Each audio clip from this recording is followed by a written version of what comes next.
क्या आपको भी लगता है कि आपका बच्चा एग्ज़ाम में याद तो करके जाता है लेकिन एग्ज़ाम में भूल जाता है, या फिर वो मेहनत तो बहुत करता है लेकिन उसको रिजल्ट नहीं मिल पाता, या फिर क्या आपको लगता है कि याददाश्त बढ़ाई जा सकती है?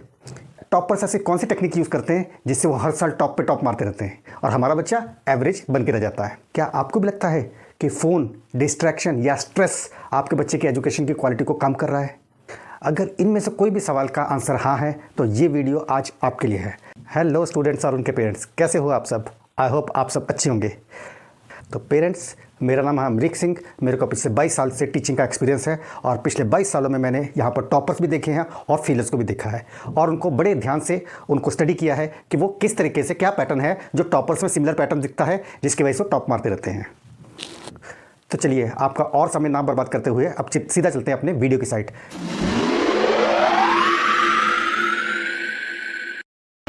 तो आज जिस टॉपिक पे हम बात करेंगे उसका नाम है boost your memory and focus. तो हम अपनी मेमोरी और फोकस को कैसे इंक्रीज़ कर सकते हैं। मैंने इस वीडियो को 3 पार्ट्स में डिवाइड किया है। पहला, जिसके अंदर मैं बच्चों को इंस्ट्रक्शन दूंगा कि पढ़ाई कैसे की जाती है, कंसंट्रेशन इंक्रीज़ कैसे किया जाता है। सेकंड पार्ट में मैं ये बताऊंगा, वो पेरेंट्स के लिए होगा, उनको बताऊंगा कि वो क्या अपने हैबिट्स में या अपने रूटीन में क्या चेंजेस करें जिसकी वजह से उनके बच्चे की एजुकेशन में वो हेल्प कर सके। और थर्ड इंस्ट्रक्शन होगी बच्चों और पेरेंट्स दोनों के लिए। और इस वीडियो में मैं अब ये भी बताऊंगा कि हम ऐसा कौन सा ब्रेन फूड खाएं जिसकी वजह से हम अपनी याददाश्त को तेज़ कर सकते हैं। तो चलिए पहले बात करते हैं बच्चों से।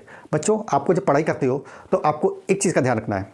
देखो बच्चों, आपने ये ऑब्जर्व किया होगा कि कई टॉपिक्स ऐसे होते हैं जिसको हम एक बार पढ़ते हैं और हमारे दिमाग में छप जाता है, वो कभी नहीं भूलता। और कुछ टॉपिक ऐसे होते हैं जिसके साथ हम 20-20 घंटे का पढ़ाई करने के बाद भी वो टॉपिक हमें हमारे दिमाग में क्लियर नहीं हो पाता। तो इसका रीज़न क्या है? क्या इसका रीज़न ये कि हमारी याददाश्त वीक है? नहीं, इसका रीज़न ये नहीं है। इसका रीज़न है कि हमें वो कंसेप्ट जो है उसको पूरे मन से हमने नहीं पढ़ा। तो मतलब हम जब हम पढ़ाई करने के लिए बैठते हैं तो हम प्रिपेयर्ड नहीं थे। तो सबसे पहले क्या करना है, अपने ब्रेन को प्रिपेयर करना है पढ़ाई करने के लिए। कैसे कर सकते हो? देखो, जब भी पढ़ने के लिए बैठो, सबसे पहले 2 मिनट अपनी चेयर पे, जहाँ पर अपने स्टडी टेबल बैठना है वहाँ पर आराम से बैठिए और 2 मिनट तक लंबी लंबी सांस लीजिए। उससे क्या होगा, आपके दिमाग में जो भी डिस्ट्रैक्शन चल रही थी, जो भी स्ट्रेस वगैरह थी, वो बिल्कुल काम डाउन हो जाएगी और आप मेंटली प्रिपेयर्ड हो जाओगे पढ़ने के लिए। इस 2 मिनट के अंदर आप लंबी लंबी ब्रीथिंग कर सकते हो। जैसे लंबी लंबी सांस लिए, पूरे ऊपर तक खींच लिए, फिर आराम से सांस को छोड़ दिया, फिर सांस आराम से लिया, छोड़ दिया। या इससे भी बेटर तरीका एक होता है, अगर आप ओम विलोम कर सकते हो, वो ये योगा की टेक्निक है, वो कर सकते हो, दी बेस्ट हो जाएगा। उसमें क्या होता है, हम अपने एक साइड के नॉस्ट्रिल को बंद कर लेते हैं और दूसरी साइड से सांस को पूरा ऊपर खींचते हैं। जैसे खींच लिया, उसके बाद इस साइड के नॉस्ट्रिल को बंद करके दूसरी साइड से हमने पूरी सांस को छोड़ना है। अब जहां से छोड़ोगे उसी से फिर से दोबारा से इनहेल करना है और अगेन बंद करके दूसरी साइड से एक्सहेल करना है। जिस साइड से एक्सहेल किया था उसी साइड से इनहेल करके दूसरी साइड से एक्सहेल करना है। और ये टेक्निक 2 मिनट तक आपको परफॉर्म करनी है। उससे क्या होगा, आपका ब्रेन बिल्कुल काम डाउन हो जाएगा और प्रिपेयर्ड हो जाएगा पढ़ने के लिए। दूसरी चीज़, आपको क्या करना है, जिस टेबल पे आपने स्टडी करनी है उस टेबल को बिल्कुल नीट एंड क्लीन रखना है। मतलब जो टॉपिक्स आप पढ़ने के लिए रेडी रखा है, जो भी आपने प्रिपेयर करना है कि ये टॉपिक मेरे को पढ़ना है, सिर्फ वही बुक, एक रजिस्टर और एक पेन के अलावा आपके टेबल पे कुछ नहीं होना चाहिए। मतलब ऐसा नहीं हो आप साइंस पढ़ने के लिए बैठे हो और वहाँ पर मैथ्स की बुक भी पढ़िए, अब थोड़ी थोड़ी देर में मैथ्स के सम आपको याद आ रही है, यहाँ ये याद आ रहा है कि मैथ्स में कोई होमवर्क पेंडिंग है या उसका कोई काम पेंडिंग है, कोई टेस्ट पेंडिंग है। तो इससे क्या होगा, आपका जो माइंड है डाइवर्ट हो सकता है। तो इसलिए आपके टेबल पर बिल्कुल और कोई सब्जेक्ट की बुक्स नहीं होनी चाहिए, सिर्फ वही टॉपिक की बुक जो आपको स्टडी करना है। क्लियर? थर्ड थिंग, जिस रूम में आप पढ़ने के लिए बैठो आपके आसपास मोबाइल फ़ोन नहीं होना चाहिए। या तो मोबाइल फ़ोन को साइलेंट मोड पे लगा के एक ऐसे कॉर्नर पे रख दो जहाँ से आपकी डायरेक्ट निगाह उस पर ना पड़े, या फिर बेटर यही है कि उस मोबाइल को आप दूसरे रूम में शिफ्ट रख लीजिए ताकि आपको कोई भी नोटिफिकेशन या आपको फ़ोन की रिंग आपको तंग ना करे और आपका पूरा फोकस उसी पर रहे। क्योंकि मल्टीटास्किंग अगर आप करोगे, आपका ध्यान नोटिफिकेशन की साइड जाएगा, आपका ध्यान माइंड इसकी साइड, बुक की साइड है, तो उस केस में क्या होगा, प्रॉपरली टॉपिक आपके दिमाग में नहीं जाएगा। क्लियर? अब दोस्तों, एक रिसर्च की गई थी कि हमारा ह्यूमन ब्रेन लर्निंग कैसे करता है। उसके दिमाग के अंदर, ये रिसर्च मेरी नहीं है, ये साइंटिस्ट ने की थी और ये गूगल पे आराम से मिल जाएगी सर्च करने पर। तो उस रिसर्च में ये पता लगाया है कि अगर कोई बच्चा सिर्फ लेक्चर सुनता है तो उसके दिमाग में सिर्फ 5% ही रिटेंशन पावर रहती है। मतलब जो भी उसने सुना है लेक्चर के अंदर, वो सिर्फ और सिर्फ 5% उसके दिमाग में जाता है। अगर वो बच्चा सेम जो उसने लेक्चर रीड किया है, सुना है, उसको अगर वो घर जाके रीड करता है खुद से, तो 10% रिटेंशन पावर होती है। मतलब 10% चांसेस होते हैं कि वो हमारे ब्रेन में स्टोर हो जाएगा। ऑडियो विजुअल्स, अगर कोई बच्चा ये एक टेक्निक होती है जो टॉपर्स अपने दिमाग में यूज़ करते हैं, बट वो आपको बताते नहीं है ऐसा सीक्रेट। क्या होता है, जब भी कोई लेक्चर वो सुनते हैं या कहीं से कोई वीडियो देखते हैं या कुछ भी देखते हैं, तो वो उस चीज़ को विजुअलाइज करते हैं। जैसे मान लो force and laws of motion का एक कंसेप्ट समझा रही है टीचर, वहाँ पर बताया गया कि एक गाड़ी मूव कर रही है और उसने ब्रेक लगाई और वो गाड़ी रुक गई, तो विजुअलाइज करते हैं कि वाकई एक गाड़ी जा रही है, तो उसने पैडल से ब्रेक लगाया, ब्रेक लगाने पर क्या हुआ, एक फ्रिक्शन पैदा हुई और वो गाड़ी धीरे धीरे रुक गई। तो इस तरीके से वो इमेजिन करते हैं। तो आपको सिर्फ लेक्चर सुनना नहीं है, जो भी आप सुन रहे हो उसको विजुअली करना है। जैसे एसएसटी का कोई मान लो लेक्चर है, वहाँ पर फाइट हो रही है, लड़ाई हो रही है, तो आपको इमेजिन करना है कि वाकई घोड़े आ रहे हैं, वहाँ पर हाथी घोड़े आ रहे हैं और तलवार से लड़ाई हो रही है, तो आपको उस चीज़ को विजुअलाइज करना है। ऐसे विजुअलाइज करोगे तो आपको स्टेप बाय स्टेप याद रहेगा कि इसके बाद क्या हुआ, उसके बाद क्या हुआ, उसके बाद क्या हुआ, तो जल्दी आपके दिमाग में स्टोर हो जाता है। इसे कहते हैं ऑडियो विजुअल्स, राइट। उसके बाद डेमोन्स्ट्रेशन। अगर कोई बच्चा प्रैक्टिकली उस चीज़ को देख रहा है या टीचर उसको करवा रही है, तो उसे डेमोन्स्ट्रेशन बोला जाता है। वहाँ पर 30% चांस होते हैं कि वो उसके दिमाग में जाएगा। तो ये सारे तरीके हम लोग यूज़ करते हैं। लेकिन अब बेस्ट पार्ट क्या होता है, जो इससे ज़्यादा इंपॉर्टेंट है, जिससे आपके नंबर और ज़्यादा एनहेंस होंगे, वो क्या है, ग्रुप डिस्कशन। अब ये ग्रुप डिस्कशन क्या होता है, जब आपने कोई टॉपिक लर्न कर लिया, पढ़ लिया, आप उसको किसी अपने दोस्त, अपने साथी के साथ डिस्कस करो। कुछ क्वेश्चन आप उनसे पूछो उसकी नॉलेज चेक करने के लिए, और कुछ क्वेश्चन वो आपसे पूछेगा आपकी नॉलेज चेक करने के लिए। उससे क्या होगा, जो छोटी से छोटी चीज़ पे आपका ध्यान नहीं गया था पढ़ते हुए, तो जब वो सामने वाला क्वेश्चन वो पूछेगा तो आपको उस पर इमीडिएटली ध्यान जाएगा कि उससे क्या पूछा है। तो उससे क्या होगा, आपके कंसेप्ट थॉर हो जाते हैं। तो ग्रुप डिस्कशन करना इंपॉर्टेंट होता है। अगर आप करोगे तो आपके कंसेप्ट और ज़्यादा ईजी हो जाएंगे, जल्दी समझ में आएगा। Next is practice by doing written work. Scientifically proven है कि आप जब लर्न करते हो या कोई भी चीज़ को समझते हो, तो जितने आपके सेंसेस यूज़ होंगे उतना ही प्रोबेबिलिटी ज़्यादा होगी कि आपके दिमाग में वो चीज़ स्टोर हो जाएगी, जल्दी याद रहेगी। कैसे, जैसे आप सिर्फ लेक्चर रीड कर रहे हो तो वहाँ पर क्या हो रहा है, सिर्फ आपके टंग यूज़ कर रही है। अगर आप लाउडली रीड कर रहे हो तो टंग के साथ साथ क्या होता है, वही आवाज़ आपके कानों में सुन रही है, तो आपका सेकंड सेंस भी इस्तेमाल हो रहा है। अब उसी चीज़ को अगर आप हाथ फिंगर की टिप के साथ पढ़ रही हो, जैसे मान लो ये पढ़ना है lecture, reading, audio visual, demonstration, तो जब आप फिंगर के टिप के साथ उसको रीड करोगे लेसन के ऊपर, तो वहाँ पर क्या होगा, आपका थर्ड सेंस भी यूज़ हो रहा है, कौन सा, टच। तो इससे क्या होगा, वो ज़्यादा चांसेस होंगे आपके दिमाग में और ज़्यादा अच्छी तरीके से याद रहेगा आपको। और इसके बाद आपको क्या करना है, प्रैक्टिस बाय डूइंग। अब प्रैक्टिस करनी है बाय डूइंग, कैसे, रिटन वर्क, क्योंकि एग्जाम कैसे आने वाला है, रिटन में आएगा ना, तो रिटन में आएगा। तो इसलिए जब तक आप रिटन प्रैक्टिस नहीं करोगे तब तक कोई गारंटी नहीं है कि वो आपके दिमाग में कब तक रहेगा। कल भी भूल सकते हो, आधे घंटे में भूल सकते हो। तो इसलिए आपने देखा होगा जो टॉपर्स होते हैं वो क्या करते हैं, हमेशा नोट्स बनाते हैं। कुछ भी लर्न किया उसके नोट्स बनाए हैं। वो नोट्स किस लिए काम आते हैं, वो नेक्स्ट टाइम जब रिवीजन करते हैं तो वो नोट्स ही पढ़ते हैं, फिर वो पूरे चैप्टर नहीं पढ़ते, सिर्फ अपने बनाए हुए नोट्स पढ़ते हैं। आई नो कि इसमें थोड़ा टाइम तो लगेगा, लेकिन ये यकीन मानो कि जितना भी टाइम आपको लगेगा वो अच्छी तरह आपको याद होगा। अब क्या हो, देखो अब दो सिनेरियो लेते हैं। एक बच्चा है जिसने क्या किया, 1 घंटा पूरा लेक्चर को रीड किया, उसे रिटन प्रैक्टिस नहीं की, सिर्फ लेक्चर को रीड करता जगह पढ़ता 1 घंटा उसने वेस्ट कर दिया, ठीक है। अब उसके दिमाग में वो चीज़ स्किप कर गई क्योंकि उसने रिटन प्रैक्टिस नहीं की थी, तो उसके दिमाग से स्किप कर गया। अब वो 4 दिनों के बाद जब दोबारा से पढ़ने के लिए बैठेगा तो उसको याद नहीं रहेगा, मुश्किल से 5% या 10% उसके दिमाग में रहेगा। लेकिन अगर उसने रिटन प्रैक्टिस की होती या नोट्स बनाए होते, तो जब 4 दिनों के बाद उसको रिवीजन करनी थी तो क्या उसका पूरा लेक्चर पढ़ने की जरूरत थी, 2 घंटे लगाने की जरूरत है, नहीं। वो क्या करेगा, जो उसके नोट्स बनाए हुए हैं उसको सिर्फ रीड आउट करेगा, रीड करेगा, तो हो सकता है 15 मिनट के अंदर वो चैप्टर उसका क्लियर हो जाए। Is that clear? तो इसलिए आपको क्या करना है, नोट्स बनाने हैं, रिटन वर्क। और सबसे लास्ट, टीचिंग अदर्स। अब इसका क्या मतलब, इसका मतलब आपको टीचर बन जाना है कुछ टाइम के लिए। अब ये कैसे पॉसिबल है, मतलब जो भी आपने लर्न किया है, जो भी आपने स्टडी किया है, आप क्या करो, आप किसी को समझाओ, चाहे अपने दोस्तों को समझाओ वही टॉपिक। तो उससे क्या होगा, जब आप बोलोगे तो जहाँ पर आप अटकोगे इट मीन्स वहाँ पर आपके कंसेप्ट भी वीक है। अगर उसको आपने अच्छी तरह समझा दिया पूरा topic A to Z, it means आपके कंसेप्ट बिल्कुल क्लियर है। तो अगर क्वेश्चन मूड होकर भी आता है तो आपके दिमाग में आएगा, वो आपको आंसर पता होगा इन दैट केस। तो इट मीन्स क्या है कि आपको टीच करना है। और आप बोलोगे सर मेरे पास कोई ऐसा होता ही नहीं जिसको मैं समझा सकूँ, कोई बात नहीं। तो टीचिंग अदर्स का मतलब आप शीशे के सामने बैठ के अपने आप को पढ़ा सकते हो। अगर शीशा नहीं भी है तो अपने आप को बैठ के अपने आप को समझाने की कोशिश करो। इमेजिन कर लो आपके सामने कोई बैठा है, आप उसको समझा रहे हो। तो इस तरीके से भी अगर आप पढ़ाओगे तो आप चांस 90% आपके दिमाग में वो चीज़ रहेगी। क्लियर? टॉपर क्या करते पता है, जब उसे रीड कर लिया, हमारे में टॉपर में क्या फ़र्क रह जाता है, हम लर्न करने के बाद किताबें बंद करके भूल जाते हैं। लेकिन टॉपर क्या करते हैं, जब भी उसको याद आता है, जैसे वो खेल रहे हैं, मान लो खेलते खेलते उसको 10 मिनट 5 मिनट उसके ब्रेक लिए कहीं बैठा हुआ है, उसके दिमाग में कोई कंसेप्ट आया उसके दिमाग में, तो उसको रिकॉल करते रहते हैं कि आज मैंने क्या पढ़ा था, क्या पढ़ा था, क्या पढ़ा था। तो उससे टाइम नहीं वेस्ट होगा, क्योंकि वो 5-7 मिनट अगर इधर उधर जब भी टाइम मिला उसको, तो उसको रिकॉल कर रहा है वो। तो उससे क्या होगा, उसकी प्रैक्टिस साथ साथ में हो रही है बिना वैल्यूबल टाइम दिए। क्लियर? तो इस तरीके से अगर आप रीड करोगे तो आपकी मेमोरी स्ट्रांग हो जाएगी। Is that clear? अब चलते हैं हमारे अगले टॉपिक के ऊपर कि हमारे पेरेंट्स हमारी पढ़ाई में कैसे योगदान दे सकते हैं। क्लियर? तो पेरेंट्स, ये सेक्शन आपके लिए है। आपको बच्चों को कुछ सवाल पूछने हैं।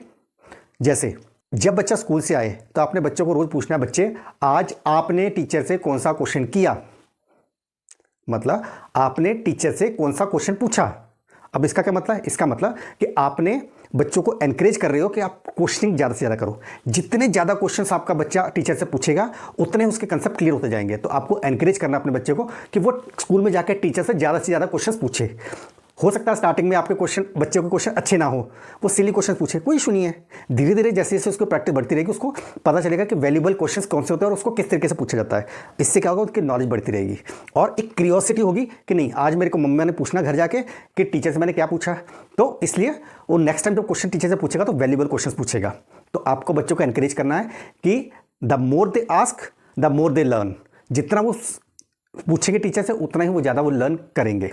आप मेरा एग्जाम्पल देखो, आपको पता है मेरे जो पेरेंट्स हैं, मेरे फादर जो है 8th क्लास ज्वाइन किया था पर उसने फाइनल एग्जाम नहीं दिए। मेरी मदर सिर्फ 5th क्लास पास है, लेकिन उसके बावजूद भी हम सब भाई बहनों को मेरे मम्मी पापा ने इतनी अच्छी एजुकेशन दी कि हम लोग पोस्ट ग्रेजुएशन तक सबने पढ़ाई की है। तो इसका मतलब पेरेंट्स के पढ़े लिखे होने का कोई रोल नहीं है यहाँ पर। सिर्फ ये है कि पेरेंट्स आपको कैसे गाइड कर रहे हैं, वो मैटर करता है कि आप कहाँ तक जाने वाले पढ़ाई के अंदर। क्लियर? तो इसलिए पेरेंट्स, मेरी रिक्वेस्ट है बच्चों से इस तरीके से क्वेश्चन पूछो और बच्चों को ये मत बोला करो हमेशा कि पढ़ाई करो पढ़ाई करो पढ़ाई करो। इंस्टेड ऑफ सेइंग दिस, आप उनको बोलो बच्चे अपना टारगेट पूरा करो। जब आप अपने क्वेश्चन को चेंज करोगे तो बच्चे के दिमाग में आएगा मेरा टारगेट क्या है।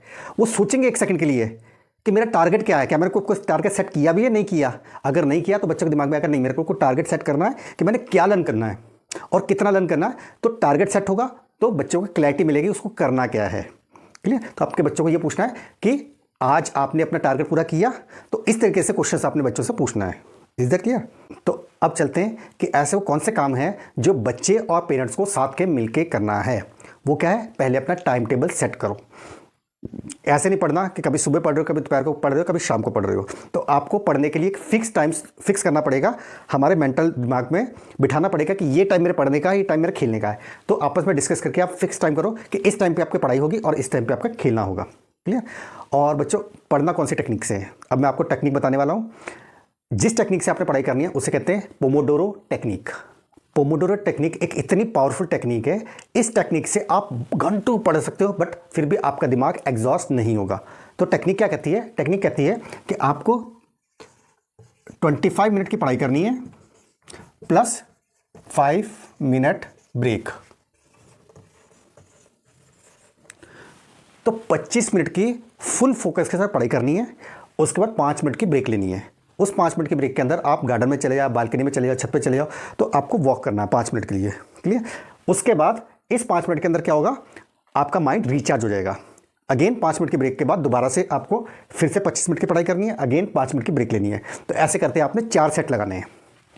कितने सेट लगाने हैं आपने? 4 सेट। तो ये आधे घंटे का एक सेट हो गया। इस तरीके से 4 सेट लगाओगे तो आपके 2 घंटे की स्टडी हो जाएगी। तो 2 घंटे आपके पढ़ाई के हो जाएंगे। उसके बाद आपने एक लंबी ब्रेक लेनी है। लंबी ब्रेक, अगर एग्जाम चल रहे हैं तो लंबी ब्रेक का मतलब आधा घंटा 40 मिनट्स हो सकते हैं, और अगर एग्जाम आपके नहीं चल रहे हैं तो आप उसको 1 घंटा या 2 घंटे की ब्रेक भी ले सकते हो उसके अंदर। इट डिपेंड्स कि आपके अंदर कितना टाइम है और कितना आपके पास सिलेबस पेंडिंग है। तो इस टेक्निक से पढ़ोगे, इससे क्या होगा कि कॉन्सेंट्रेशन आपकी रिड्यूस नहीं होगी, आप फुल फोकस के साथ पढ़ सकते हो। ठीक है? दूसरा इस पर ध्यान रखना आपने कि जो सब्जेक्ट आपने चूज़ करना है, जैसे सपोज आपको मान लो मैथ्स करना है और आपको लगता है कि मैथ्स का सिलेबस बहुत ज़्यादा पड़ा, तो आपने क्या करना है, पहले जो 2 सेट है वो पहले 2 सेट मैथ्स के लिए लगा दो, अगले 2 सेट सब्जेक्ट चेंज कर लेना। और अगर एग्जाम आपके नहीं चल रहे, आपको कैजुअली पढ़ाई करनी है, सेल्फ स्टडी करनी है, तो इन दैट केस आपके चारों सेट जो होंगे ये 4 अलग अलग सब्जेक्ट भी ले सकते हो आप। हिंदी ले लिया, इंग्लिश ले लिया, मैथ्स ले लिया, साइंस ले लिया, इस तरीके तो कोई भी 4 सब्जेक्ट आप स्टेप बाय स्टेप ले सकते हो। और अगर टॉपिक लंबा है तो आप 2 या 3 सेट एक पर्टिकुलर सब्जेक्ट को भी दे सकते हो। क्लियर? इसके अलावा नेक्स्ट थिंग आपने ध्यान में रखनी है कि आपने इस 5 मिनट की ब्रेक के अंदर पानी जरूर पीना है, बेशक आधा गिलास पियो, बट पानी पीने से क्या होता है, डिहाइड्रेशन नहीं रहती, आपका स्ट्रेस लेवल कम होता है और आपका फोकस कॉन्सेंट्रेशन इंक्रीज होती है। क्लियर? तो इस तरीके से अगर पढ़ाई करोगे तो आपको ज़्यादा देर तक का पढ़ाई कर सकते हो। ठीक है, अब आप चलते हैं हमारे उस टॉपिक पे ऊपर जो आप सबका फेवरेट होने वाला है, और ये टेक्निक आप सब पेरेंट्स और बच्चों सबके लिए यूजफुल होगा। वो क्या है? वो है हमारा ब्रेन फूड। अब आप पूछोगे सर ब्रेन के लिए भी कोई फूड होता है? यस, जैसे हमारी बॉडी के लिए कुछ फूड्स होता है वैसे हमारे ब्रेन के लिए फूड होता है। हमारा ब्रेन में के अंदर क्या है? हमारे ब्रेन के अंदर है न्यूरॉन्स। तो उस न्यूरॉन्स को पावर कौन देता है? तो उस न्यूरॉन्स को जो पावर देता है वो हमारा ब्रेन के लिए स्पेशल फूड होता है। अब वो फूड कैसे बनता है? देखिए, आपने बचपन में शुरू से सुना होगा कि बादाम खाने से दिमाग तेज होता है, बादाम खाने से दिमाग तेज होता है। क्या आपको पता है कि बादाम खाने का भी तरीका होता है? किस तरीके से बादाम खाना है वो भी इंपॉर्टेंट है। जो मैं आपको फूड बताने वाला हूँ अभी, ये फूड प्रूवन है। इस फूड से यूज़ करके मैंने ऐसे ऐसे बच्चों के दिमाग चलाए हैं जो बिल्कुल डल थे, इतने डल कि ये समझ लो कि मैंने आज कुछ पढ़ाया उनको, कल भूल गया, कल फिर से पढ़ाया, परसों फिर भूल गया, परसों फिर से पढ़ाया, चौथ फिर से भूल गया। मतलब एक ही टॉपिक को आप एक एक हफ्ता समझाते रहोगे तब भी उसके दिमाग में नहीं जाएगा। तो ऐसे डल बच्चे थे, उनको भी इसी फूड से उनका ब्रेन शार्प किया है। अब ये क्या है? देखो, बादाम खाने से दिमाग तेज़ होता है, लेकिन उसको कैसे खाना है? आपने क्या करना है, ओवरनाइट 5 से 6 बादाम के पीस को भिगो के रख लो, सुबह उसको पील आउट कर लो, छीलने के बाद उसको किसी कंटेनर में डाल के क्रश कर लो, तो उसका चूरा बन जाएगा। दूसरी चीज़ आपने क्या लेनी है? फ्रेशली प्रिपेयर्ड मक्खन, जो घर का आपका मक्खन होता है, बटर, बाजार वाला नहीं लेना क्योंकि उसके अंदर केमिकल्स, एडल्ट्रेशन वगैरह होती है, काफ़ी चीज़ें होती हैं, वो यूज़ नहीं करना। आपने घर पे एक बार मक्खन बना लो और वो तकरीबन हफ्ता भर आराम से रह जाता है फ्रिज के अंदर। तो आपने क्या करना है, मक्खन लेना है और बादाम का चूरा लेना, मतलब बादाम जो भिगो लिए थे रात को, सुबह छील लिया, उसको क्रश कर लिया और चूरा बना लिया। 2 चीज़ होगी। इसके अंदर आपने डालना है मिश्री। मिश्री कौन सी? एक धागे वाली मिश्री होती है और एक आइस क्यूब के जैसे बड़ी बड़ी क्यूब्स होते हैं मिश्री के।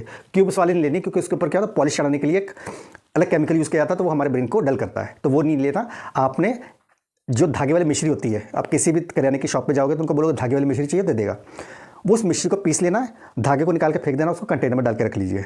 अब आपने क्या करना है, जो बादाम का चूरा आपने निकाला था वो, उसके अंदर 1 से 1.5 चम्मच मक्खन डाल देना है और उसके अंदर 1 या 2 चम्मच आपने मिश्री के डाल देने हैं, पीसी हुई मिश्री के। इसको मिक्स करके एक पेस्ट बना लेना है। तो पेस्ट बनाने से आपने अब खाना कब है, ये बहुत इंपॉर्टेंट है। कई लोग क्या करते हैं, उसको खाया इमीडिएटली, उसके बाद ब्रेकफास्ट कर लिया या लंच कर लिया, तो ऐसा आपने बिल्कुल नहीं करना। इसको खाने के 2 तरीके हो सकते हैं, या तो आप अर्ली मॉर्निंग खाली पेट खाओ, ठीक है। तो खाली पेट जब खाओगे उसके बाद आपने ब्रेकफास्ट नहीं करना। हाँ, गर्म दूध ले सकते हो, गर्म मतलब वार्म दूध। अब इसको खाना कैसे है? आपने इसको जब खाओगे तो खाते हुए आपने एकदम ऐसे नहीं मुंह में डाला और सीधा निकल गई है। आपने क्या करना है, उसको मुंह में डाल के अच्छी तरह चबाना है और 2-3 मिनट तक चबाना है, ताकि मुंह के अंदर ही पूरा उसका दूध बन जाए। हमारा सलाइवा पूरा अच्छी तरह मिक्स होकर पूरा दूध में कन्वर्ट कर दे उसको। उसके बाद उसको एनगल्प करना है, मतलब अंदर खाना है। क्लियर? इस तरीके से आपको टाइम लगा के 5-7-10 मिनट लगा के उसको खाना है आराम से। और कई लोग कहते हैं कि सर हमें सुबह टाइम नहीं मिलता, बच्चों को स्कूल जाना होता है, तो सुबह हमारे लिए टाइम कन्वीनियंट नहीं है। कोई इशू नहीं है, तो आप उस टाइम पे भी खा सकते हो जब आपने खाना वाना ना खाया हो। जैसे शाम का टाइम होता है, शाम को क्या होता है, हमने लंच किया था दोपहर के टाइम पे, तो अभी खाना खाए को तकरीबन 2-3 घंटे हो चुके हैं, उस टाइम पे भी खा सकते हो। और उसके बाद जब डिनर करेंगे तब भी 2-3 घंटे का टाइम है। तो इन बिटवीन का जो टाइम होता है, उस समय क्या होगा, जब भी आप जो फूड खाओगे तो आपका जो बादाम या उसके न्यूट्रिएंट मिनरल्स होंगे वो अच्छी तरह आपकी बॉडी में पूरे एब्जॉर्ब हो जाएंगे और उसको आपको बेनिफिट मिलेगा उस चीज़ का। तो ऐसा करने से आप देखोगे कि 15 दिन के अंदर अंदर आपका दिमाग बूस्ट होना शुरू हो जाएगा और आपकी याददाश्त तेज़ हो जाएगी। जो भी आप पढ़ोगे वो आपको ज़्यादा देर तक याद रहेगा। तो उससे क्या होगा, आपका हार्डवर्क डेफिनेटली कम होगा अगर आपको याद रहेगा तो। क्लियर? तो स्टूडेंट, जब आप इन टेक्निक को अडॉप्ट करोगे तो आपको अच्छे रिजल्ट आएंगे। आपका ज़्यादा टाइम के लिए आप फोकस रख सकते हो, पढ़ाई कर सकते हो। और अगर आपको लगता है कि मेरी वीडियोस आपके लिए बेनिफिशियल है तो आप प्लीज़ हमारी इस वीडियो को लाइक कीजिए, आप अपने दोस्तों के साथ शेयर कीजिए ताकि ज़्यादा से ज़्यादा लोगों को इसका बेनिफिट हो सके। तो और बच्चों, मैंने नीचे एक टेलीग्राम का लिंक दिया हुआ है, उस लिंक को आप ज्वाइन कर सकते हैं। इसके अंदर मैं आपको क्लास 6 से लेकर क्लास 10th क्लास तक मैथ्स और साइंस से रिलेटेड आपको अलग अलग असाइनमेंट देता रहता हूँ। और उसके अंदर आप कोई भी को डाउट हो तो आप मुझे टॉपिक को उसको दीजिए, तो मैं उस पर वीडियो बनाने की कोशिश करूँगा। ओके स्टूडेंट, अब मुझे इजाज़त दीजिए। Thank you students, have a nice day, bye bye. Thanks for watching our video.